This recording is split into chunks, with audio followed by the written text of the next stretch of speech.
মহারাজ কি করছো? বড় বৌদি কখনো ছোট দেওয়ারের পা ধরে নাকি? মহারাজের পাপ লেগে যাবে তো। তুমি মার কাছে প্রণাম করো, মার কাছে আশীর্বাদ নাও, করো। থ্যাংক ইউ মা। আজ তোদের মা সত্যিকারের মা হয়ে উঠেছে রে মহারাজ। ঠিক বলেছ, আমি আর তোমাকে মাদার ইন ল বলবো না, মা বলবো। এদিকে এসো।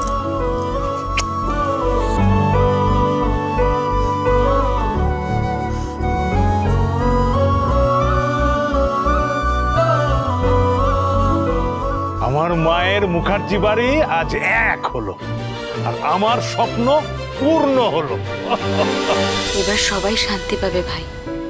এই ন্যায় বিচারের পর আমার বাবা আমার দাদা যেখানেই থাকুক না কেন শান্তিতে থাকবে। পূজা আর মহারাজের জীবনেও শান্তি আসবে। এরপর দাদা অন্য মানুষ হয়ে ফিরে এলে তোমার জীবনও সুখ শান্তিতে ভরে উঠবে প্রিয়াঙ্কা দি। পূজারাজ, তোমাদের কাছে আমিও চিরকৃতজ্ঞ। তোমরা যে আমায় ক্ষমা করেছো তাতে আমার পাপের বোঝা অনেকটাই কমে গেছে। না না, এরকম বলবেন না। আমরা আপনাকে ক্ষমা করার কেউ নই। আপনার নিজের মেয়ে আপনাকে ক্ষমা করে দিয়েছে, সেটাই তো সব থেকে মূল্যবান। আর এই সবটা কার জন্য হয়েছে জানো? আমার দির জন্য। এই ডালাতে তোমরা হাত দাও। এবার তোমাদের নামে আজ সংকল্প হবে। এই সামগ্রী আজ মা সিদ্ধেশ্বরীকে নিবেদন করবে।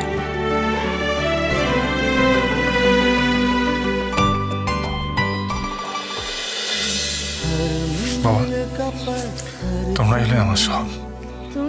বুকের একদিকে মা আর একদিকে তুমি।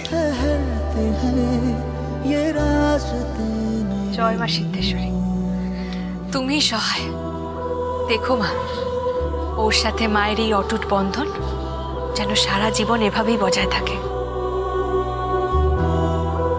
আর মিস্টার মাথা গরমের কলেজ, সেটার কি হবে?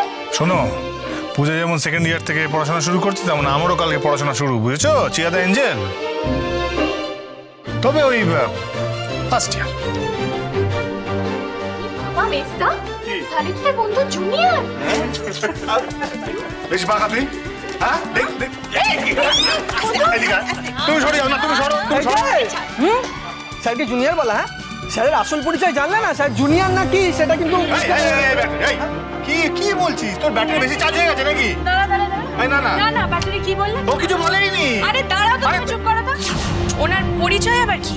উনি কি গুন্ডা নাকি চাটা নাকি কোনো মেসিয়া? কোনটা?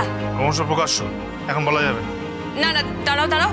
শোনা যে দোলের দিন একটা গান ধরো।